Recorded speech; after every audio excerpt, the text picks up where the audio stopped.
పెళ్లికి ముందు ఎన్నో అందమైన కలలు, మరెన్నో మధురమైన అనుభూతులు.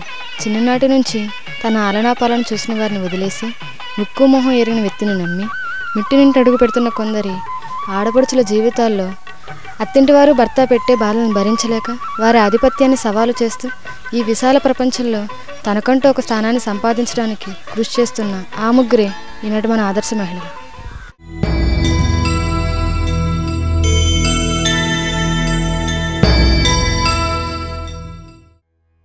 7 అడుగులు నడుస్తూ పంచభూతాలు సాక్షిగా వేదమంత్రాల నడుమ తన జీవితంలో సగం నీవేనంటూ చేస్తున్న ప్రమాణాలను మరిచి డబ్బు కోసం ఇతర సుఖాల కోసం తన అర్ధాంగిని నానా రకాలుగా హింస పెట్టే ప్రబుధులు ఎంతోమంది ఉన్నారు.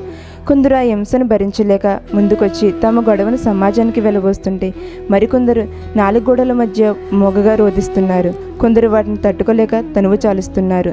ఎక్కడ మంచి సంబంధం తప్పిపోతుందనని క్షణాల్లో నిర్ణయాలు తీసుకొని ముహూర్తాలు పెట్టుకుంటున్నారు. మొయ్యలేని భారమైన అప్పులు చేసి మరి భారీ కట్నాలు ఇస్తున్నారు. తొందరపాటు వివాహాలు జరగటం వల్లనే తాము చిత్రహింసలు ఎదుర్కొంటున్నామని మహిళలు వారి వేదన వ్యక్తం చేస్తున్నారు. ఈమె పేరు పుష్పరాణి. ఈమెకు 3 సంతానం. తన భర్త ఒంటరి చేసిన పుట్టింటికి భారం కాకుండా తానే తన పిల్లలను పోషిస్తుంది. చేపల కంపెనీకి వేస్తాను, కానీ ఇప్పుడు లేరు. మ్యారేజ్కి ముందే ఒక అమ్మాయి దగ్గర సంబంధం ఉండే 2 పిల్లలను కన్నాను. నాకు ఒక పాప పుట్టాక తెలిసింది. సర్లే మారతాడు అనుకున్నాను. అలా 2 పుట్టిన తర్వాత కూడా మారాడు. ఇంక తర్వాత నాకు ఆ అమ్మాయే కావాలన్నాను. పిల్లల్ని తీసుకుని పుట్టింటికి వచ్చేసాను.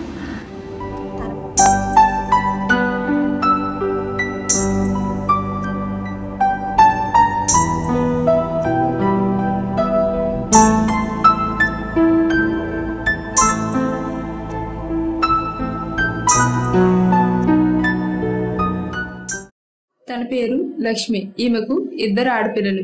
2 సంవత్సరాలు సవ్యంగా కలిసి ఉన్నారు. తన భర్త తనను వదిలి ఒంటరి చేసి వెళ్లిపోయాడు. ఆ తర్వాత జీవన పోరాటం సాగిస్తుంది ఈ మహిళ. ఇప్పుడోసారి మోసం చేసాడు, ఇంకో 2సారి నమ్మబుద్ధి ఎత్తలేదు. అలాంటి మనిషిని ఉండకపోయిన ఒకటే చచ్చిన ఒకటి ఇంకా బతుకు మెలగా మనిషి ఇరిగిపోయిన తర్వాత ఇంకోసారి అతికించాలంటే ఇంకో జాతకం.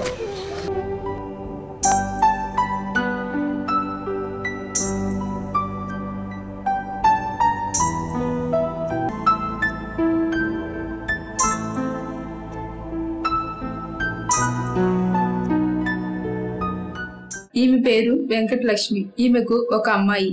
తన సంసారం కొన్నాళ్ళ పాటు సవ్యంగా జరిగింది. ఆ తర్వాత తన భర్త మరో వివాహం చేసుకుని తనను ఒంటరి చేశాడు.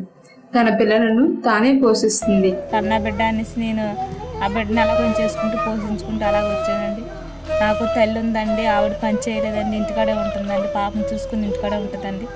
నేనే ఇంకా ఏ పనికి వెళ్ళా చేసినా పని చేసుకుంటూ నేను వచ్చి ఇంకా మా ఇంటి పోషకర్తను అలా చేసుకుంటున్నామండి.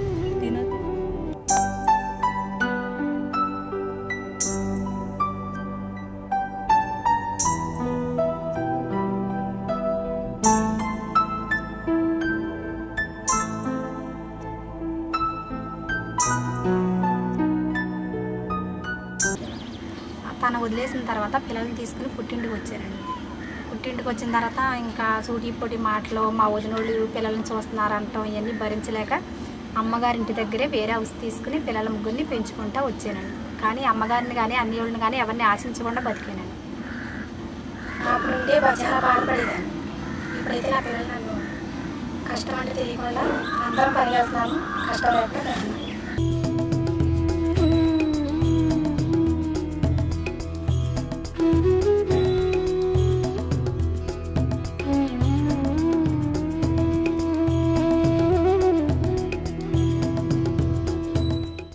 ఇంకా మా ఇంటి దగ్గర ఉన్నాను. తండ్రి లేని దానికి ఇంకా మా నాన్న గురించి ఆలోచించాను. మనకి వెళ్ళేటప్పుడు చూసేటప్పుడు అందరూ మా నాన్నగారు లేరా అన్నప్పుడు చాలా ఫీల్ అయ్యేదాన్ని. ఫీల్ అయితే ఇలాగా మా అమ్మ ఉంది కదా, ఎందుకు ఫీల్ అవ్వాలి, మా అమ్మ చూస్తుంది చిన్నప్పటి నుంచి, మా నాన్నగారు లేరని ఎందుకు బాధపడాలన్న సంఘటన అలా పోయింది. గుడ్డికి లోటు లేకంటే ఇలాగ ఉంటాం బాగుంది. కొంచెం నరకల్లో ఉండి కానిచ్చి ఏం చేయాలో, నాతో చచ్చిపోవాలో బతకాలో కదా తెలిసేది కదా, అలా ఉండేది. అంతా తెచ్చిన రూపాయి లేకపోయినా అతను ఉన్న చేసిన డబ్బులు ఇచ్చేవాడు కదండి. ఊకపోయినా సరే గొడవలండి ఇంట్లో రోజును. ఇప్పుడంటే గొడవలు లేవండి, ఏమీ లేవండి, శుభ్రంగా ఉంటున్నామండి. కష్టం అంటే ఏంటి తెలుస్తుందిగా. నాకు 2 పిల్లలు పెళ్ళిళ్ళు చేశా కష్టంతోనే. ఇంకో బాబు ఉన్నాడు. మరి అతనికి దారి చేయాలి కదా, అతనికి బాధ్యత ఉంది. కానీ బాధ్యతలు ఏంటి ప్రవర్తిస్తే మరి మనమో తట్టుకోలేం కదా.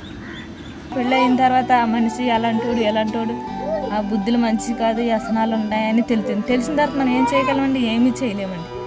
కొంతవరకు అలాగా ఎదగలిగిన వాళ్ళు ఈదుతున్నారండి. కష్టమైన వాళ్ళు ఏంటంటే ఇన్నాళ్ళు బాధపడతామని కొంతమంది ఇడిపోతున్నారండి. ఉండదు మన శక్తి వల్ల మన ప్రయత్నం ఏంటంటే మగవాళ్ళు అంటే ఇది ఆడదైనా ధైర్యంగా బతకగలుగుతుందిరా, మనం అంటూ మగవాళ్ళ మీద ఆధారపడకుండా ధైర్యంగా బతుకుతున్నారు, వాళ్ళ కాళ్ళ మీద వాళ్ళు నిలబడ్డారనేసి అని ఒక పేరు తెచ్చుకోవాలి మనం. అది భర్తను వదిలేసాడు, అది అలాగా అయిపోయింది అనే చెడ్డ పేరు మనం తెచ్చుకోకూడదు.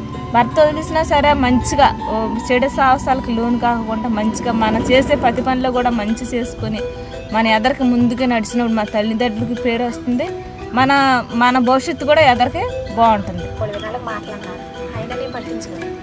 అస్సలు ఎవరు లెక్క చేయని, ఎవరితో ఉండను కూడా. నా మానని నేను పనికి వెళ్ళటం, రావటం, తినటం, ఉండటం, పిల్లల్ని చూసుకోవాలి. భర్తకు దూరమైన కూతుర్లను చూసి నిరుత్సాహపడకుండా తమ కూతుర్లకు అండాదండగా నిలుస్తూ ప్రోత్సాహకరంగా మాట్లాడుతున్న తల్లిదండ్రుల పలుకులను విందాం. ఆడమగ అయితే తీసుకెళ్ళి మరి ఆడమగ కాకుండా ఇద్దరు ఆడపిల్లని ఇక వదిలేసాడు. ధైర్యం అనేది ఉండాలి. ధైర్యం అనేది ఉండి ఎదరికెళ్తే వాళ్ళ భవిష్యత్తు చాలా బాగుంటుంది. మొగుడు ఉంటేనే రెక్కలు కొట్టుకొని పెంచుతున్నాడా? మనం కష్టపడుతున్నాం కదా. కథ ఏణి చల్లేలని ఒకటి ఉన్నది. లేనప్పుడు మనం ధైర్యంగా ఉండాలి. చెత్త ఇచ్చిన కాడికి, దేవుడు ఆరోగ్యం ఇచ్చిన కాడికి మనం ధైర్యం తెచ్చుకొని శుభ్రంగా బతకాలి. కష్టపడి ఇద్దరు బిడ్డలు కూడా పోషించుకొని శుభ్రంగా బతకాలి. అది శబాసు ఆడది. పుట్టింటికి మెట్టింటికి కూడా పేరు తెచ్చి విధానం ఉంటుంది. ఎదురు అడిగేస్తా కూడా భవిష్యత్తు ఉంటుంది, ఆధారం ఉంటుంది. సహనం అనేది, ఓర్పు అనేది ఉన్నది. ఏ ఆడపిల్ల అయినా సరే ఎందుకు సావాలి? ఆడే పెంచడా పుట్టిన కాంచి తను కష్టపడి మన కాలేజీ ఉంటాడు. మనం కష్టపడి సంసారంగా బతకాలి.